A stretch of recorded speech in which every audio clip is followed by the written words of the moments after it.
જોહાર નમસ્કાર। પહેલાં તો તમે આ વિડીયો જોજો। બોરવેલ ટાંકી અને જે નાળાનું કામ બોલે છે તે ખરેખર સ્થળ પર કરેલું છે કે નથી નથી તમને જાણ છે કે આ બાબતે? હા, જાણ તો છે। નાળું ટાંકી એટલે જાણ નથી, બનાવવામાં આવેલ નથી। ના, નાળું જાણ છે। તો મિત્રો, જે વિડીયોની અંદર બોલે છે એ જ રામાભાઈ ભોજાભાઈ છે। હવે તેમણે જ પણ કહ્યું છે કે નાળાની મને જાણ છે, છતાં સ્થળ પર કરેલ નથી।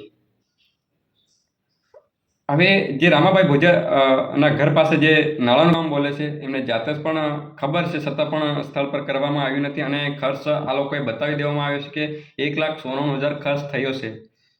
હવે કામ જ સ્થળ પર નથી થયું તો પછી આ લોકોએ ખર્ચ બતાવ્યો કઈ રીતે? એમ જે પણ જવાબદાર વ્યક્તિ હોય, જે પણ ખર્ચ બતાવવામાં આવ્યો છે, ખર્ચ બતાવ્યો કઈ રીતે એનો ખુલાસો કાયદેસર કરવો પડશે।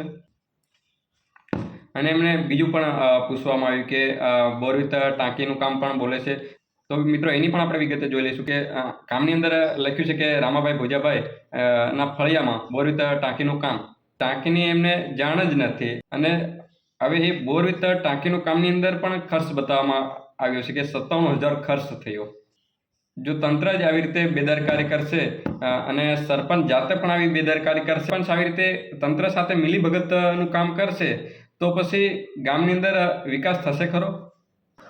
મોટી મોલું ગામની અંદર આ એક કામો નહીં પણ અનેક કામોની અંદર ગેરરીતે બેદરકારીથી કામો કરવામાં આવ્યા છે।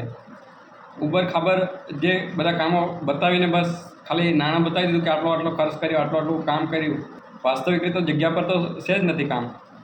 તો પછી આ ખર્ચ બતાવ્યો કઈ રીતે? અને જે ખર્ચ બતાવ્યો છે એનો ખુલાસો કરો કેમ નથી કરતા?